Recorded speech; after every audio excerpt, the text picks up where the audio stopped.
간멘 에세이. 하나님은 왜 사람을 만드셨을까? 사람은 어떻게 생겨난 것일까 하는 사람의 기원을 놓고 창조론과 진화론이 오랫동안 대립하여 오고 있습니다.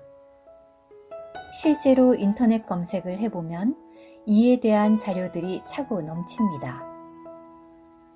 사람들이 이 문제에 관심이 많다는 의미일 것입니다. 그런데 당연히 창조론을 믿는 기독교인들도 그렇다면 하나님은 왜 사람을 창조하셨는지를 깊이 생각하는 것 같지는 않아 보입니다.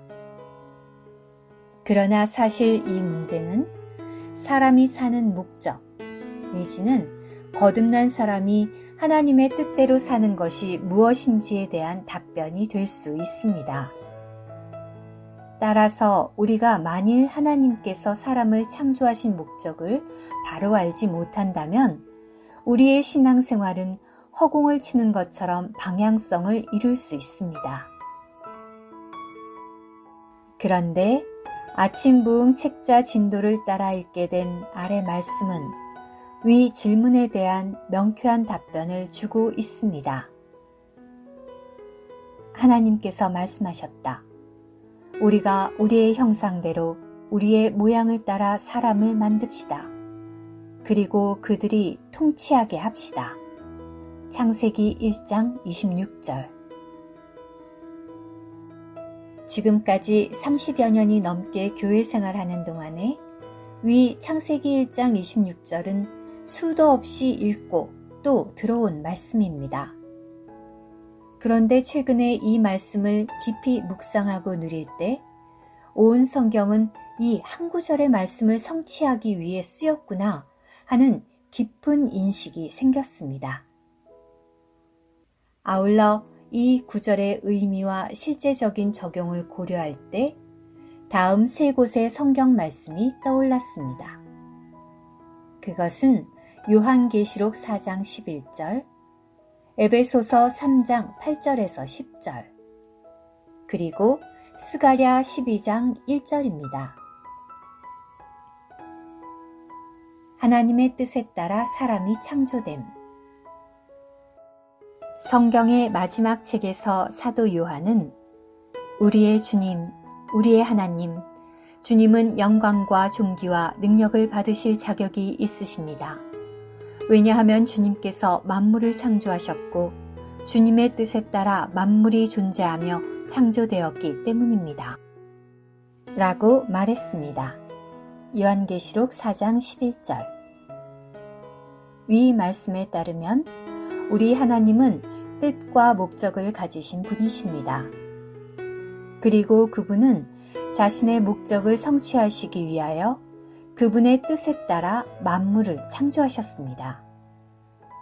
그런데 위 창세기 1장 26절 본문에 따르면 그 뜻은 사람이 하나님의 형상을 표현하고 만물을 통치하는 존재가 되게 하는 것입니다.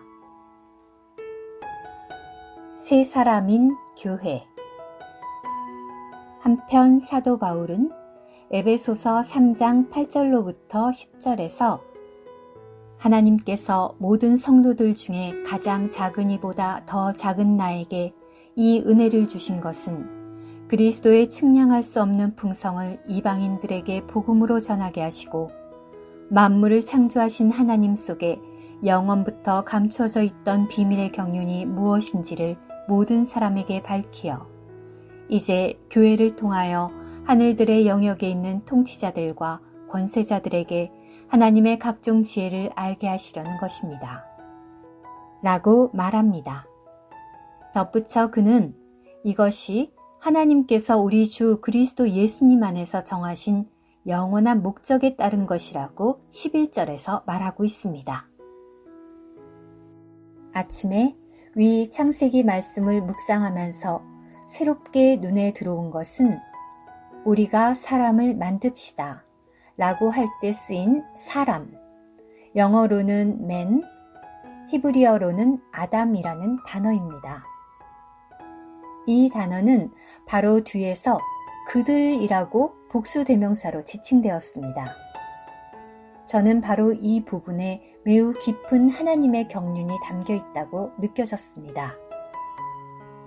즉, 이것은 하나님의 눈에는 모든 옛사람, 타락한 인류는 첫사람 아담이고 주님의 몸의 모든 지체들은 둘째 사람, 즉 마지막 아담에 속했음을 함축합니다. 달리 말하자면 하나님에게는 오직 두 사람, 즉 첫 아담과 마지막 아담만 존재한다는 것을 의미합니다. 따라서 사람은 아무리 하나님의 뜻대로 살고 싶어도 첫사람 아담 안에서는 불가능하고 개인으로는 불충분합니다. 위 에베소서 말씀처럼 오직 단체적인 한 세 사람인 교회만이 인간 창조 목적을 이룰 수 있습니다. 그런 이유로 하나님의 뜻을 이루기 위해 오신 그리스도께서는 이 한 세 사람의 출현에 모든 사역을 집중하고 계십니다. 제게도 이 한 가지를 깊이 깨닫는데 긴 시간이 걸렸습니다.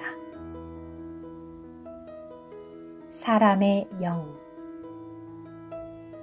구약의 신원자인 스가랴는 여호와를 소개할 때 여호와 곧 하늘을 펴시며 땅의 터를 세우시며 사람 안에 심령을 지으신 이. 킹 제임스 흥정역은 사람 속에 사람의 영을 지으신 이라고 라고 말했습니다. 스가랴서 12장 1절. 그렇다면 왜 스가랴는 그냥 여호와께서 사람을 창조하셨다고 하지 않고 사람 속에 사람의 영을 창조하셨다고 했는가? 깊이 묵상해 볼 만한 가치가 있습니다. 저의 경험에 따르면 사람에게 몸과 혼뿐 아니라 영이 있음을 분명히 보는 것은 매우 중요합니다. 동물 중에 침팬지나 문어에게도 제법 높은 지능이 발견되었고 심지어 식물도 어느 만큼의 혼적인 기능들이 있다고 알려졌습니다. 그러나 그것들이 어떤 식으로든 종교 행위를 한다는 보도는 어디에도 없습니다. 오직 사람만이 하나님을 믿고 경배할 수 있는데 이것은 사람에게는 사람의 영이 있기 때문입니다. 그러나 타락으로 인하여 이 사람의 영은 죽었습니다. 그 후 그 기관은 있으되 기능을 잃어버려 마치 영을 갖지 못한 이들 혹은 이성 없는 짐승처럼 되었습니다. 이것이 모든 불신자의 영적인 상태입니다. 헨리 알포드는 이런 상태를 이런 사람의 영은 침체되고 하락되어서 더 낮은 푸시케, 혼에 종속된다고 설명합니다. 그러므로 하나님의 구원은 타락 후에 죽은 영을 살려 거듭나게 하고 하나님의 영과 연합하여 한 영 되게 하는 것으로 시작합니다. 이어서 속사람이기도 한 이 거듭난 영으로부터 마음까지 그리스도의 거처가 확대되고 마침내 교회인 세 사람이 하나님의 모든 충만으로 충만되는 것이 구원의 완성이자 창조 목적의 성취입니다. 사도 바울은 이를 위해 무릎을 꿇고 기도했습니다. 창세기 1장 26절에 대한 다음과 같은 회복력 성경 각주 내용은 이러한 지금까지의 서술을 압축한 것입니다. 하나님의 의도는 사람이 하나님의 형상을 지니고 하나님을 표현하며 하나님의 통치권을 가지고 하나님을 대표하게 하는 것이었다. 이러한 하나님의 의도는 첫사람이며 옛사람인 아담 안에서 이루어지지 않고 둘째 사람이시며 새 사람이신 그리스도 안에서 이루어졌다. 이 세 사람은 머리이신 그리스도와 몸인 교회로 구성된다. 하나님의 의도는 궁극적으로 새 예루살렘으로 완전히 성취될 것이다. 새 예루살렘은 하나님의 영광과 모양을 지니고서 하나님의 형상을 표현하며 또한 하나님의 신성한 권위를 사용하여 온 우주에 대한 하나님의 통치권을 영원토록 유지할 것이다. 오 여호와 하나님, 당신을 향한 당신의 경륜을 찬양합니다.